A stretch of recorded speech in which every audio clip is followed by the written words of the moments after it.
Cincinnati will travel to Utah.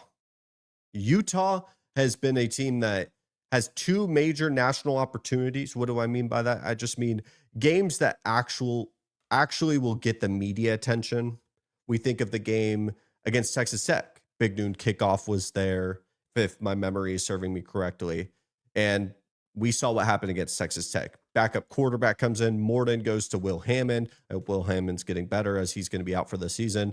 And Texas Tech, it just got to a breaking point in that game where they just took the ball and ran with it.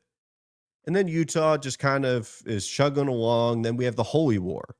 Big noon kickoff arrives then, and they lose on the road against BYU. And I think the national perception of Utah right now is a team that is good. I think they're living off the merit of the Pac-12. Kyle Whittingham is a fine coach. Devin Dampier's not that good.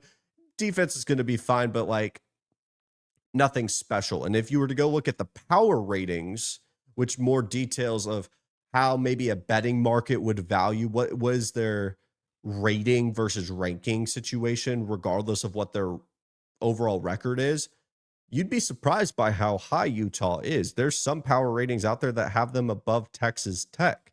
Why is this? Well, I think it's for a couple of different reasons. I do think a lot of the things if you were to go back on the channel and we're looking at the preview for Utah and Texas Tech, where I believe I picked Utah, a lot of the different factors that I talked about, I think are applicable in this game against the darling of the Big 12 this season, which is Cincinnati, Brendan Sorsby. We'll talk about them in a moment.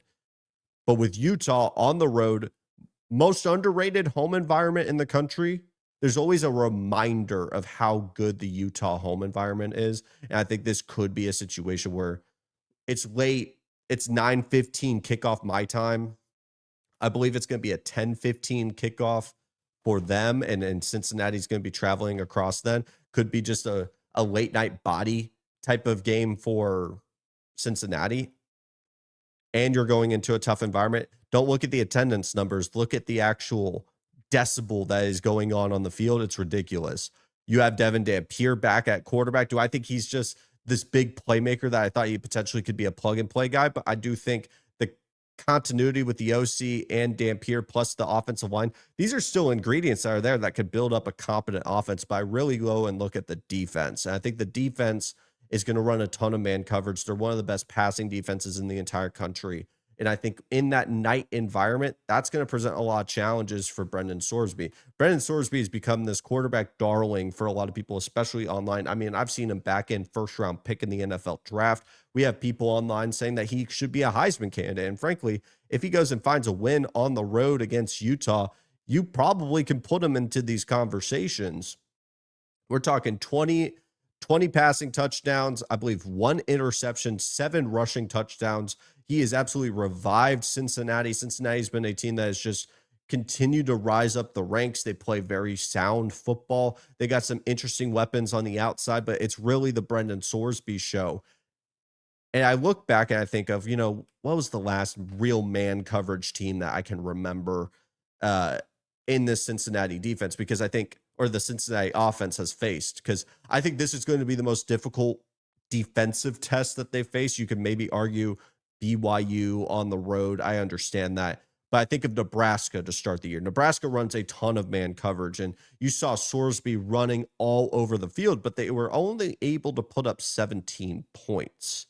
I begin to question the outside a little bit for Cincinnati. Now, you could make the fair argument that's week 1. That's the first game of the year. Not everything's going to be as sound as what we're talking about as we're in November. And maybe they can win on the outside a little bit more. Sorsby is a little bit more confident throwing the football. But what's gotten me into a little bit of a mental hurdle is the point spread. The point spread is 7.5, and it could be 8.5. I've seen it as high as 9.5 on some books towards Utah. And a lot of people are going to instantly react to that and say, how is Cincinnati, this team that has all the momentum in the world? And every time I've watched Utah, because I guarantee you probably haven't been watching Utah every single week, how is this team that I see every time they're on this national spotlight lose a game? And then I go look over here in Cincinnati, the couple games I've watched them, maybe they had a valiant effort against Nebraska, but this team is fun. I'm watching Sorsby throw the ball all around. How is this a 7.5, a touchdown plus spread? And I think it goes to a lot of the points I'm talking about. If Sorsby's legs is the only thing that's moving this offense, I do not feel confident about them putting enough points on the road. I think this is going to be a physical matchup. I think this is the game that we could definitely see the same kind of break that we saw Texas Tech do to Utah, where the physicality of this offensive line and some of the playmakers and the defense, who is a very stout defense, just breaks Cincinnati late into this game, and they slowly but surely pull away. A game that feels like 10 points actually feels like 30. That type of ball game, that you know what I'm talking about, right? So I think when we're looking at this game, I'm picking Utah to win. Now, this will be the last time I pick Utah.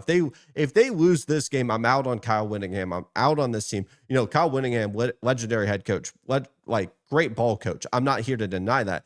I'm more looking at the facts of, I can't keep doing this with them. I can't have this blind faith of this underrated home environment, the OC head coach and the quarterback pairing all having the synergy that you're looking for. The point spreads on my side. It feels wrong to go against the popular kid in class, but I got to go with what I know and what I trust, and what I trust is Utah football, baby. So I'm going with Utah to win. I wouldn't pick them to cover, but I think that they find a way to win regardless. So that's who I'm going to pick for this matchup.